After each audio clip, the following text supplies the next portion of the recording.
Hello, my name is Jeremiah Steen, and I'm the Executive Director of the Steen Foundation, which is a youth-led philanthropy in the city of Detroit that was started in 2018.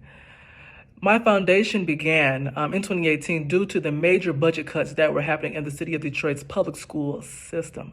And so they were taking out art classes, STEM programs, and musical theater from so many of our schools. So I partnered with my local community partners in so many of our public schools to provide those courses in an after-school format. When COVID hit, we weren't allowed to work with our partners, our students, and our parents in the same way anymore. So then we changed our approach to start to focus on something that was being disinvested in, especially during COVID, and that was career pathway development. So now we focus all of our grants, our resources, and our energy into providing the necessary resources for young folks to get onto the career pathways. How can we go from an internship to a fellowship and then to a full-time position?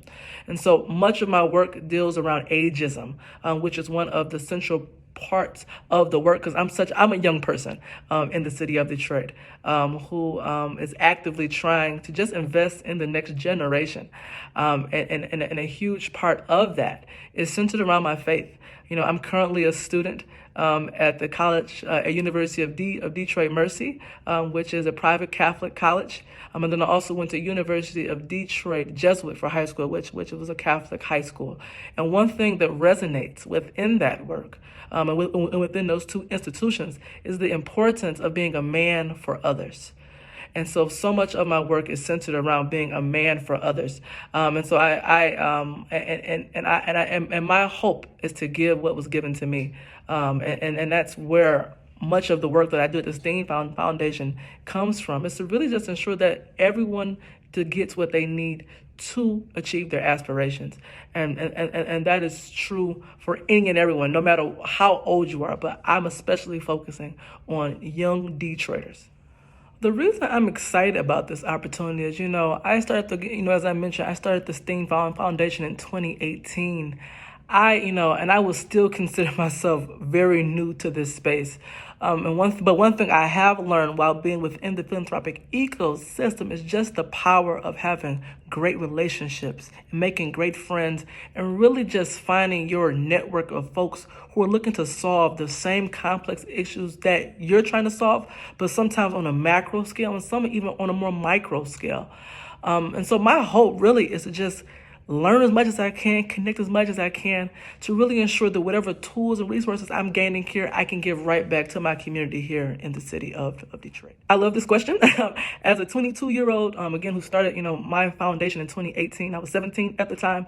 I think it is important to have young people at the table as much as possible. So all of the work that we do at the Steen Foundation is either youth-led or multi-generational. One of our most significant programs was actually a program that I partnered with the Skillman Foundation. The Skillman Foundation is a philanthropy in the city of Detroit that's been around for 63 years. Their endowment is $550 million, and their focus is to solve chronic absenteeism.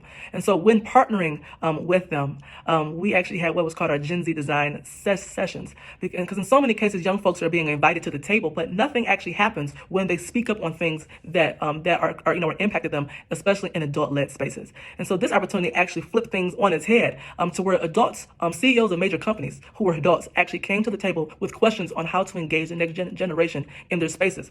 And so Gen Z showed up and answered. So I handpicked 12 youth for our 8 different sessions. All the youth had special interest in who the speaker was, so they had some level of interest in the organization, the mission, or something of that sort. And so it was a very structured conversation. One portion of the session, which is quite significant, we actually asked the CEOs to turn around in their seat, not speak, and just allow the young folks to brainstorm without them responding.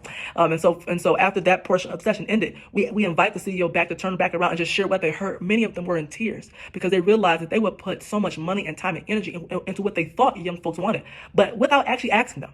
And so and from those sessions, we actually created a synthesized report that aligns with the strategic priorities of the company who came to meet with the young folks, and then also the ideas that the young folks provided. And then we actually crafted, on my team at the Steen Foundation, actually crafted implementable strategies that align with both what the young folks said and what the mission of the organization was, towards some implementable steps. And so major things have come from that, which is quite exciting. One being we had an opportunity to work with the Department of Neighborhoods.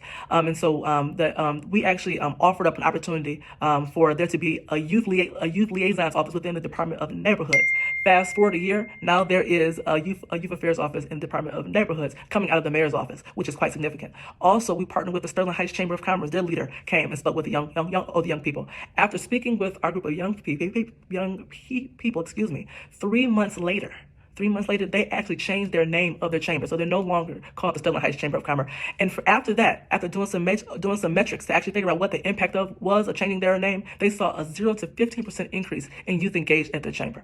That's just the power of bringing young folks to the table. And so my role will forever be to ensure that as many people are being actively engaged as possible. This is a phenomenal question. As I mentioned, I am, I started my foundation in 2018.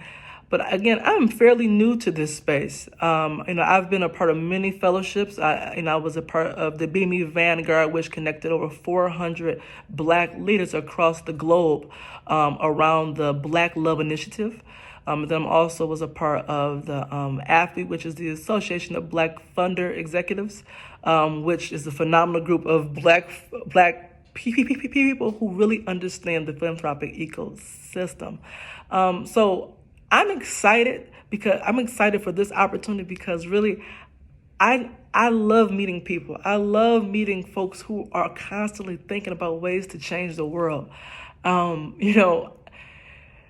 Sometimes it feels like, you're in a world all by yourself, right? Because you're the only one that's trying to figure out a way to make a difference, in a way that's not really all that common.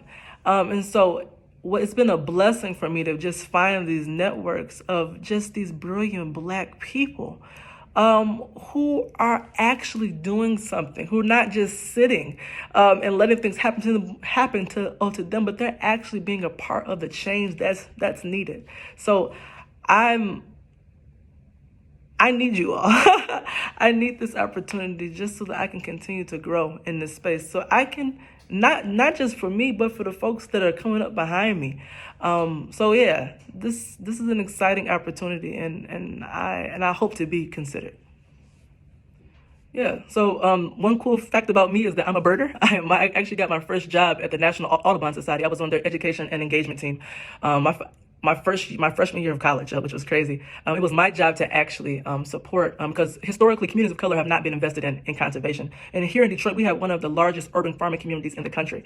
And so my job at Audubon, on the Audubon Great Lakes team, was to actually go into that community, connect, create community partners, and really start to invest in Black-led conservation projects. But I wanted to take it a step further. I felt as if Audubon raised a lot of money for birds and conservation, and we have folks in our community who are creating urban farms, and they're not rich, right? They are literally pulling resources together to beautify their neighborhood and create some level of sustainability, long-term sustainability for not only themselves but their children and their children's children, and the legacy that leaves is just phenomenal. And so I wanted them to actually start to be able to get some of those resources that Audubon had through career pathway development. So I started to develop internships and fellowships.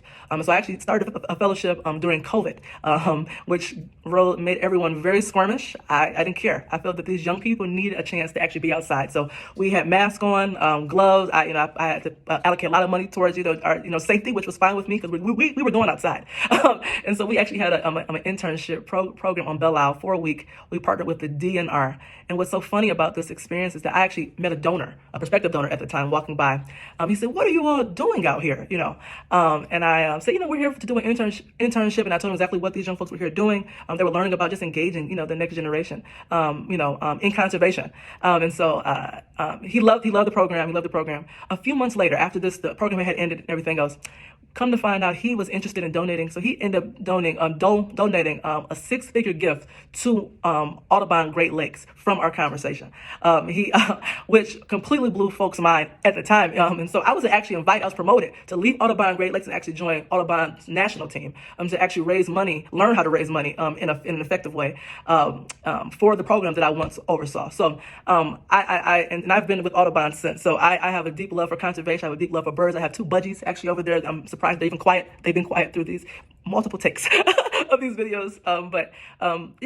I just wanted to share that about me, that I have a love for the philanthropic ecosystem, but the entire ecosystem, the love for the fundraisers, the community organizers, and then also the love of the funders. Because without all of these pieces in play, no change actually can happen.